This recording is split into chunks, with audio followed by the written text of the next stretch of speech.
Olá, meu querido irmão, tudo bem? Tudo na paz? Graças a Deus. Graça e paz para todos nós. Meus queridos irmãos, eu sou o nosso irmão Alberto Lírio e quero deixar um vídeo aqui para que nós possamos aprender cada dia mais da graça de Deus.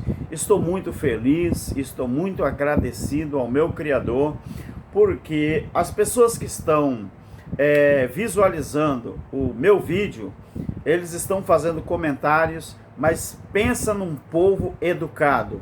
Esse povo que está vendo os vídeos que eu coloco no YouTube acerca da graça de Deus. Esse povo é tão educado que, graças ao meu Criador, até hoje ninguém colocou um comentário negativo. Todos eles, são poucos comentários, porque eu sou um pregador da graça, meu canal é novo, mas graças a Deus, pessoas de respeito e que merecem também o nosso respeito. Meus queridos, eu quero, antes de nós começarmos a falar alguma coisa sobre a graça de Deus, eu quero que você se inscreva no nosso canal, você deixe o seu like e você também compartilhe as mensagens ou os ensinos, e também você possa fazer uma coisa muito importante, você possa fazer o seu comentário. Mas esse vídeo aqui, ele vai ficar curto, porque é uma coisa que poucas pessoas sabem. Eu quero falar sobre as lágrimas de Jerusalém. Lágrimas por Jerusalém, tá bom, meu querido? Porque muitas pessoas não acreditam que o juízo aconteceu em Israel, não acreditam que o juízo aconteceu sobre a nação de Israel pelo fato da Bíblia não registrar. Mas quem disse que a Bíblia não registra? Registra sim. Está no livro de Apocalipse que Deus preservou João com vida com relação aos outros apóstolos para registrar justamente o acontecimento que ia se dar em Israel no ano 70. Então, eu quero deixar para você e você aprenda. Estude João capítulo 21 e veja ali se Jesus não falou que João ia ser preservado com vida para registrar a última coisa que ia acontecer em Israel com relação ao juízo. E veja lá. Então, meus queridos, eu quero que você abra sua Bíblia em Lucas capítulo 13, o versículo 31 ao 35. Eu quero falar nesse vídeo as lágrimas por Jerusalém. Lágrimas por Jerusalém. Capítulo 13 de Lucas, o versículo 31 ao 35. Veja o que diz aqui. O lamento de Jerusalém, o lamento de Jesus sobre Jerusalém. Naquele mesmo dia, chegaram uns fariseus dizendo a Jesus: sai e retira-te daqui, Herodes quer te matar. Jesus lhe respondeu assim: ide dizer àquela raposa, olha o que é linguagem de figura. Jesus chama Herodes de raposa. E muita gente acredita que a besta seja um homem. A besta seja um homem literalmente. O falso profeta é um homem literalmente. E tem muita gente que acredita que o anticristo é um homem literalmente. Jesus está chamando Herodes de animal, mas quem disse que Herodes era um animal, uma raposa? Então, meu querido, é preciso nós aprendermos da palavra de Deus. Jesus diz: ide dizer àquela raposa, 2 pontos. Eu expulso demônios e efetuo cura hoje e amanhã, e no terceiro dia terminarei. Importa, porém, caminhar hoje, amanhã e no dia seguinte, para que não suceda que morra um profeta fora de Jerusalém. Isso é Jesus que está dizendo há 2000 anos atrás. Jerusalém, Jerusalém, que matas os profetas e apedrejas os que te são enviados. Quantas vezes eu quis ajuntar os teus filhos, como a galinha ajunta os seus pintinhos, Agora você leia Mateus capítulo 23, a partir do versículo 33, e veja se não é o mesmo relato sobre o juízo que aconteceria em Jerusalém. O 35 ele diz assim: olhai, a vossa casa vos ficará deserta. Em verdade vos digo que não me vereis, mas até que venhais a dizer: bendito aquele que vem em nome do Senhor. Meu querido, não foi isso que aconteceu em Israel no ano 70? Olha Mateus capítulo 16 e o versículo 28, se Jesus não está falando com os discípulos que eles iriam ver, antes deles morrerem, eles iriam ver a manifestação do juízo. E qual era a fórmula da manifestação do juízo? Qual era a característica? O Filho do Homem vindo sobre nuvem do céu. O que é nuvem do céu? Juízo. Vindo sobre a nuvem do céu, ou sobre o juízo, trazendo junto com ele a glória do seu Pai. É simples, só não entende quem não quer. Então, meu querido, eu quero começar a falar sobre lágrimas por Jerusalém. Olha só, deixa eu falar uma coisa para você. Herodes era uma raposa? Jesus falou que era. Mas qual era o perfil que Jesus estava falando que Herodes tinha de raposa? Traiçoeira. O próprio Jesus disse isso, que Herodes era uma raposa. Então veja bem, meus queridos, Herodes era um membro da ardilosa família, preste bem atenção nisso aqui, ele era um membro ardiloso da família que governava a terra desde o nascimento de Jesus. Entenda isso aqui, por que Jesus chamou Herodes de raposa. E para quem não acredita que o juízo aconteceu no ano 70, preste atenção no que eu vou falar.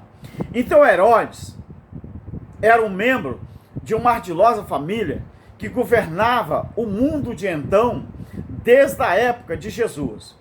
Mas Jesus certamente, ele não fugiria de jeito nenhum de Herodes. Ele não fugiria de Herodes. Então o que aconteceu? Você preste atenção nisso aqui. Ele ensinava abertamente por toda Jerusalém e pela Judéia e também pela Pérea. Isso Jesus. Ele estava fazendo o quê? Ele contava parábolas, operava milagre, que deve ter assombrado então quem? Deve ter assombrado Herodes. Não é verdade? Herodes governava o território natal de Jesus. Qual era o território natal de Jesus? Você lembra? A Galileia. Mas não governava Judéia e nem Jerusalém. Judéia e Jerusalém estavam sob o governo de Pilatos, que representavam os romanos.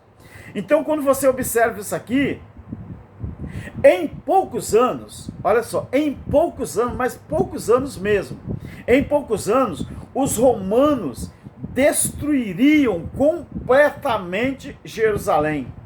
Em poucos anos, isso estava prestes a acontecer. Eles iriam destruir completamente Jerusalém. Então Jesus, meus queridos, ele chorou pela cidade que rejeitaria o Messias e cairia sobre os seus inimigos. Então o que aconteceu? Jesus vaticinou sobre o juízo que aconteceria sobre Jerusalém. Deixa eu tomar uma água ungida, né? Como diz o meu amigo André Carpano. Eu tomo na garrafa mesmo, tá, meus queridos? Gosto disso, né? Desde criança. Então veja bem, meus queridos. Isso tudo que eu te falei, só foi uma preliminar. Então veja bem, agora vamos à parte sobre a destruição real de Jerusalém. Jerusalém, ela continuou a ser uma cidade próspera depois que Jesus deixou a terra.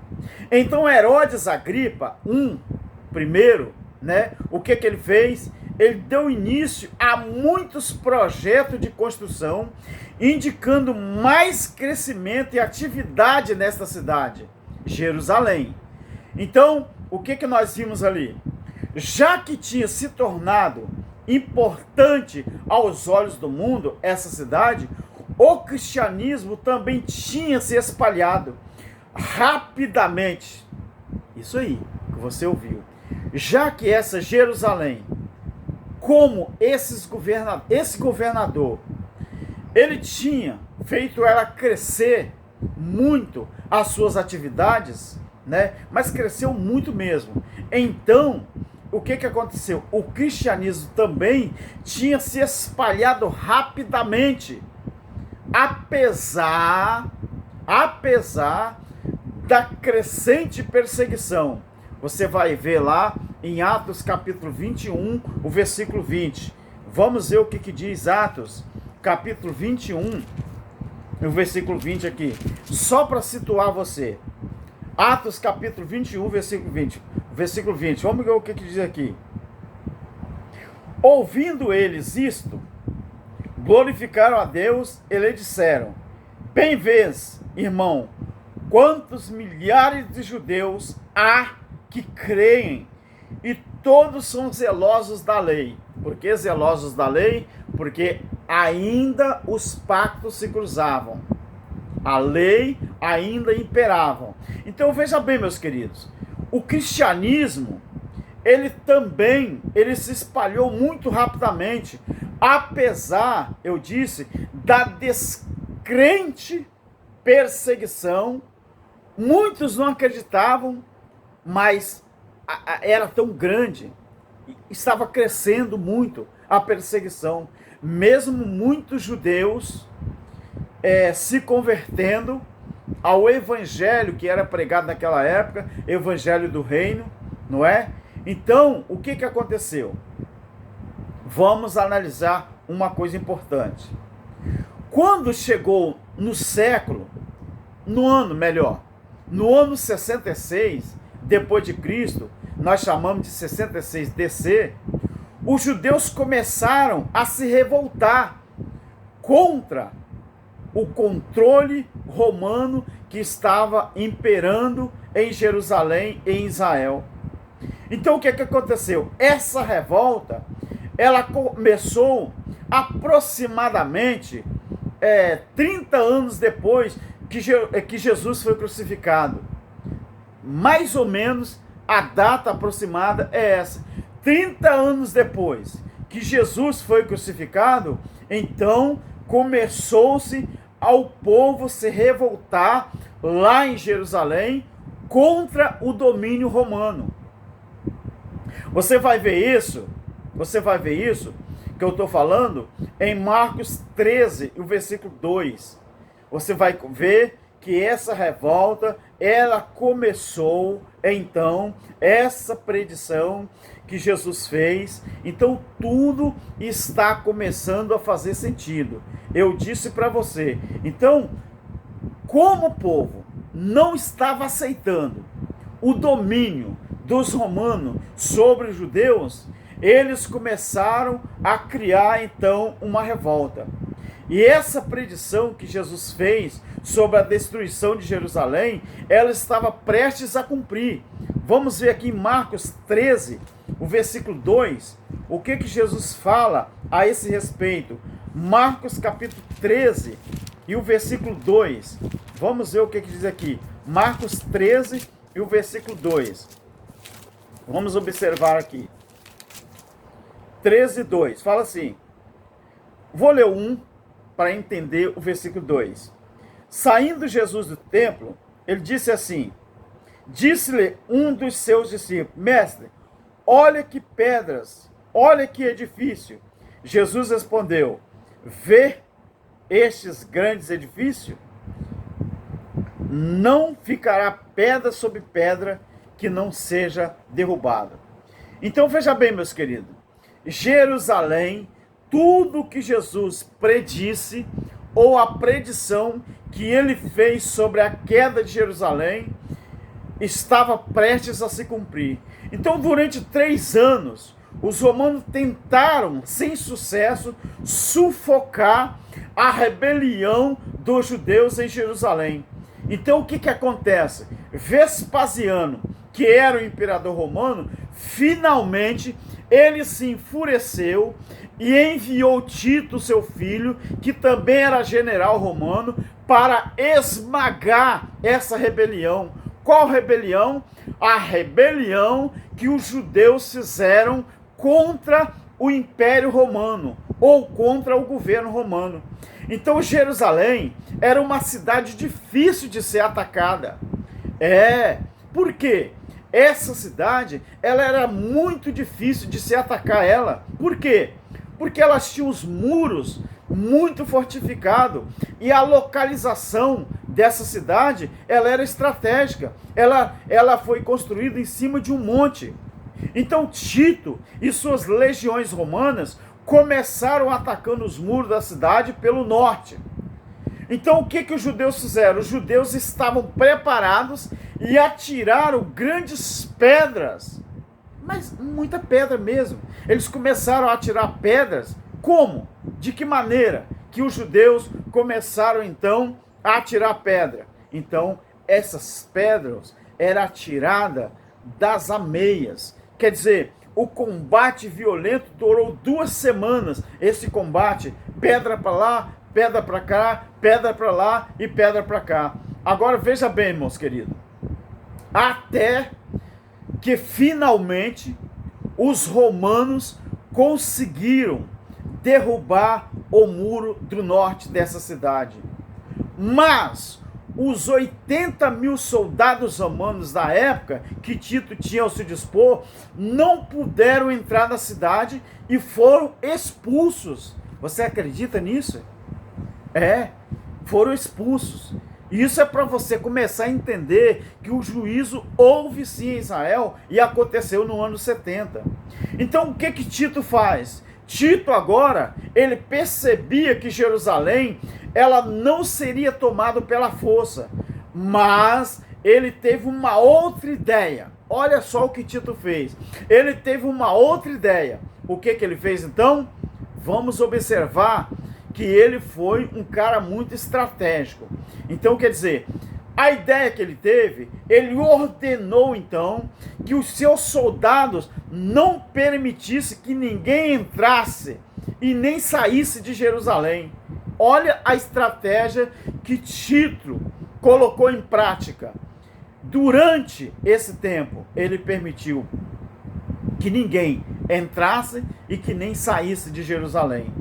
Qualquer judeu que fosse flagrado, tentando escapar, seria crucificado. Olha o que a espada de Tito, o que a espada do general Vespasiano, Deus usa a espada de Tito e usa a espada de Vespasiano para trazer o juízo sobre Israel. Então veja bem, depois de 1 ano de fome, os judeus não mais puderam resistir ao cerco romano. Aí o que aconteceu? No ano 70 DC, quer dizer, no ano 70 depois de Cristo, Tito atacou os muros da cidade outra vez. A força dos judeus havia se esgotado. Por quê? Porque os caras estavam com fome, os caras estavam passando necessidade. Como que depois de 1 ano preso na quarentena, esses caras iam ter força para lutar? Depois de 1 ano de fome, os judeus não mais puderam resistir ao cerco que Tito tinha feito junto com os soldados romanos. Aí quando a gente chega no ano 70, Tito atacou os muros da cidade outra vez. Então a força dos judeus havia se esgotado por causa disso. Então, meus queridos, a fortaleza, na época, eu vou te dizer uma coisa que poucas pessoas sabem. Os judeus, então, eles não mais puderam se defender por causa disso, e os romanos invadiram, então, a cidade de Jerusalém. Eles não puderam se defender. Mas por quê? Porque do que eu te falei. Os caras estavam debilitados. Os caras estavam esgotados. Eles não puderam se defender. Então o que acontece? A fortaleza de Antônia foi a primeira a cair.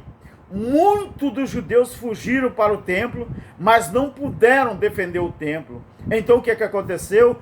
Tito, ele desejava poupar esse edifício, que era monstruoso, e ele tinha uma representatividade muito grande. Afinal de contas, aquele templo de pé, ele representava o símbolo máximo da lei.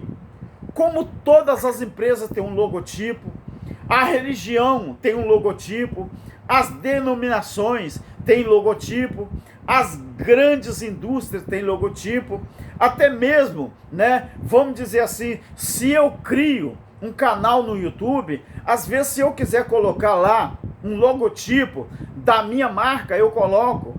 Então veja bem, o templo em Jerusalém, ele é como se fosse o logotipo da lei. Ele era o símbolo máximo da lei. Você entendeu o que esses templos religiosos estão fazendo de pé hoje? Sabe o que templo físico representa? Logotipo da lei. Por isso que em Atos capítulo 7, e em Atos também capítulo 17, fala que Deus não mais habita em templo feito por mão de homem. Porque na graça, Deus tem um novo logotipo. E qual é o logotipo de Deus na graça? Sabe o que é? O logotipo de Deus na graça passou a ser o meu corpo e o seu corpo. Nós hoje, na graça, aquele logotipo que Deus tinha no Velho Testamento, ele não tem mais. Qual era o logotipo do Velho Testamento? Templo físico. Qual é o logotipo de Deus no tempo da graça? Qual é o logotipo?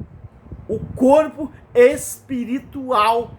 Por isso que ninguém, mas ninguém, consegue agradar ou adorar a Deus na carne ou no corpo físico. Porque ele trata com o nosso espírito. Você tem que aprender um pouco de história para você entender a religião, para você entender o que é a graça de Deus, você tem que estudar um pouco de história. Então o logotipo da lei era o templo físico de pé. O logotipo da graça é o Espírito de Deus dentro de nós. Se no tempo da lei Deus precisava de um corpo físico para falar, se comunicar com o homem, para habitar no homem, para falar com o homem, na graça ele não precisa, porque ele fala conosco através do Espírito. Não é mais de tabernáculo físico, não é mais através de sacrifícios de animais, não é mais através de dízimos, não é mais através de sacrifícios, não é mais através de jejuns, não é mais através de batismo em águas, porque isso aí era logotipos que representavam a lei. O logotipo da lei era o templo. O logotipo da graça é o Espírito. Aprendam isso. Então, o que aconteceu ali? O que aconteceu ali? Essa fortaleza de Antônia, ela foi a primeira a cair. Muitos dos judeus fugiram para o templo, mas eles não puderam defender o templo. Mas Tito, meus queridos, ele desejava poupar o edifício do templo quando aconteceu essa guerra. Mas durante a batalha que houve, o que o soldado aconteceu, meu querido? Um soldado tirou uma tocha acesa lá no santuário. Logo, esse santuário estava em chama, começou a pegar fogo. Então o que aconteceu ali? O templo estava em chamas e o santuário começou a pegar fogo, e aquele fogo começou a espalhar pela cidade. Então toda a cidade de Jerusalém foi destruída. Somente as torres do palácio de Herodes e uma parte do muro oriental do templo restaram entre as ruínas fumegantes. 600 mil judeus, pasmem você, 600 mil judeus, ou mais de 600 mil judeus, foram mortos durante essa guerra.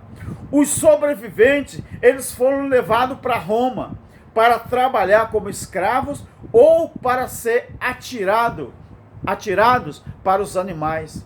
Meu querido, naquela época, o Império Romano era tão grande que o exército romano estava muito familiarizado com os judeus nos tempos de Jesus. Nós, às vezes, encontramos muitas referências a soldados romanos nos evangelhos.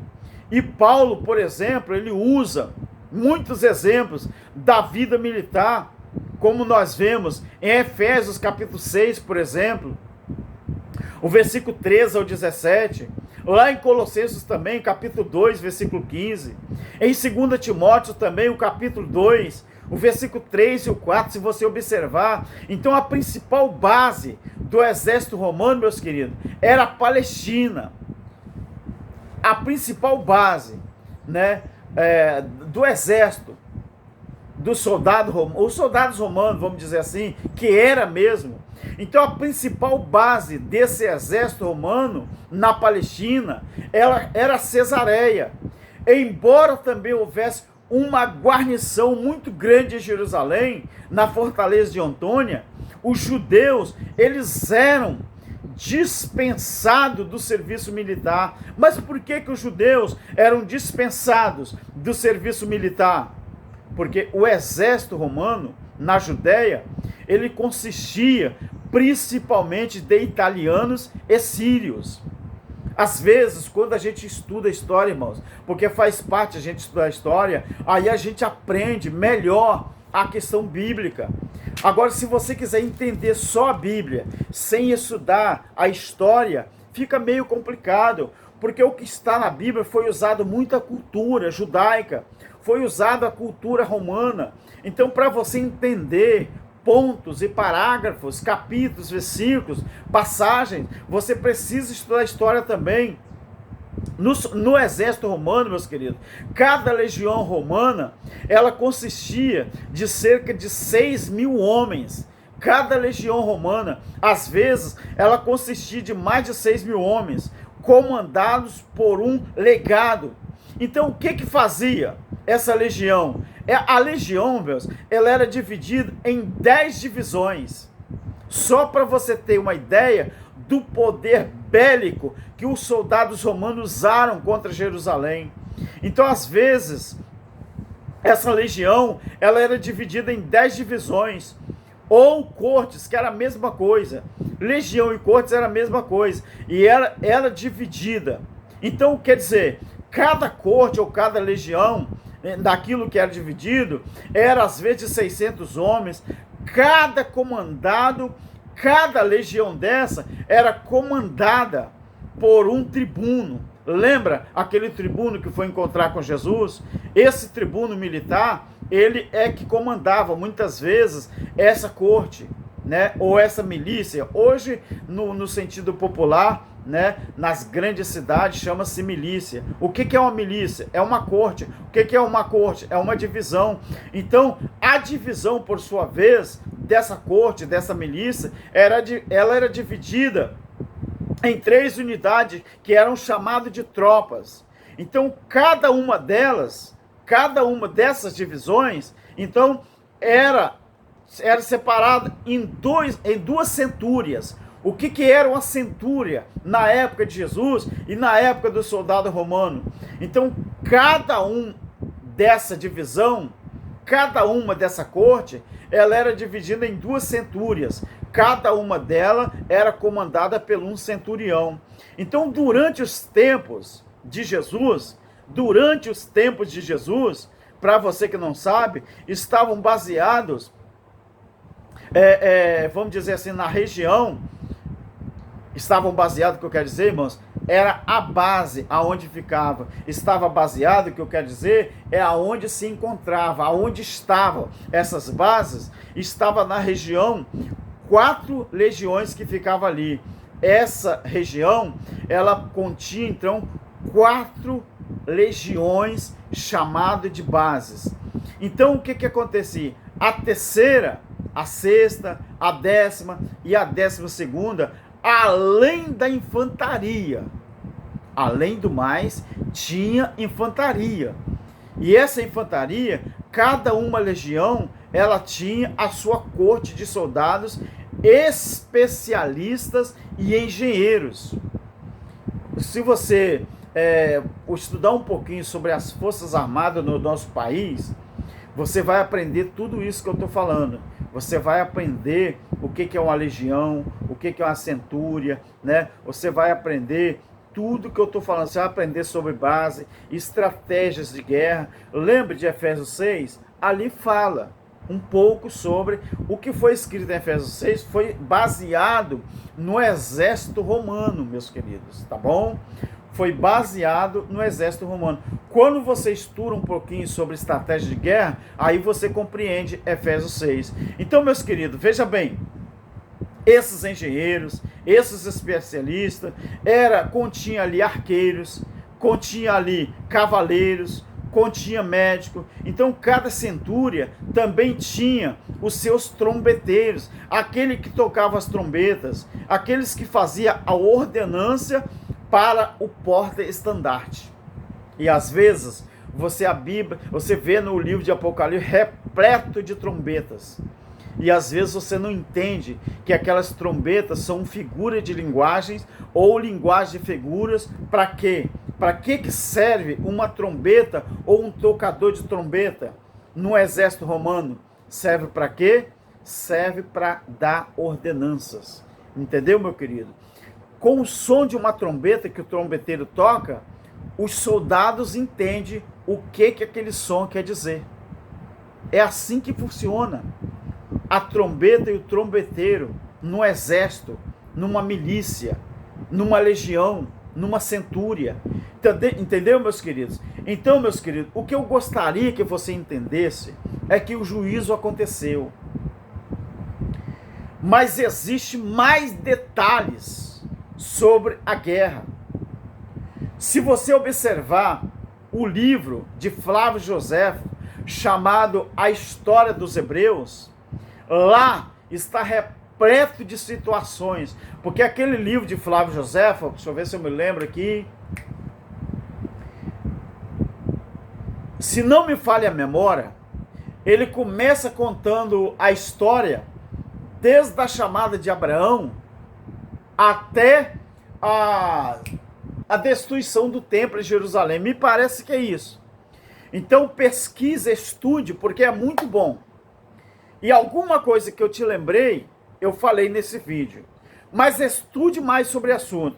Mas, moral da história, tudo que Jesus falou que ia acontecer sobre Jerusalém, o juízo iria acontecer em Jerusalém, aconteceu, tudo, detalhe por detalhe.